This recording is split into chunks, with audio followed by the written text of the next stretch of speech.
Paradoxe, l'ONU est efficace, loin, très loin, en Asie et impuissante, près, très près, en Europe.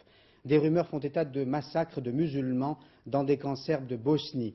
Il ne s'agit pour l'instant que de rumeurs, mais nous avons reçu un témoignage terrible et accablant, celui d'une femme musulmane. Elle vivait à Visegrad et a survécu à ce qui apparaît comme un oradour sur glane, un document recueilli par Henri Peck et commenté par Marcel Tria. Son visage, ses mains témoignent de ce qu'elle vient de vivre. Zehra a été recueillie en juillet dernier dans cet hôpital d'un village de montagne, Medjeda, à 20 km de Goradje. Un hôpital de fortune, sans chirurgien, sans médicaments. Zehra a 30 ans. Elle vivait à 10 km de là, dans une ville de 24 000 habitants, dont 16 000 musulmans, aujourd'hui bloqués par les miliciens serbes, Visegrad. Un jour du mois de juin, d'après Zehra, 7 miliciens sont venus chez elle.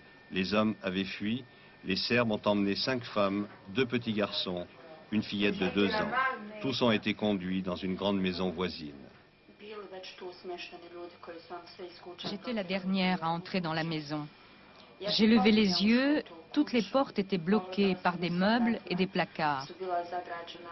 Nous étions plus de 70 là-dedans, une dizaine de petits-enfants et 2 ou 3 vieilles personnes, hommes et femmes. Mais pour la plupart, c'étaient des jeunes mères. Leur première question à eux, ça a été « Y a-t-il de l'or ou des Deutschmark ?» Nous, on a dit qu'on ne savait pas, mais ce sont vraiment les seuls mots que nous ayons échangés. Puis, ils nous ont poussés à l'intérieur en nous lançant des pierres. Ensuite, à travers la porte, ils ont déchargé leurs armes sur nous. Après quoi, ils ont balancé des grenades à main et aussi de la poudre qui rendait la respiration vraiment difficile. Et puis, il y a eu une énorme flamme.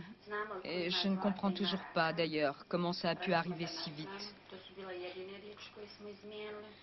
Moi, je me tenais sous le cadre d'une fenêtre, grâce à quoi je n'ai pas entièrement brûlé.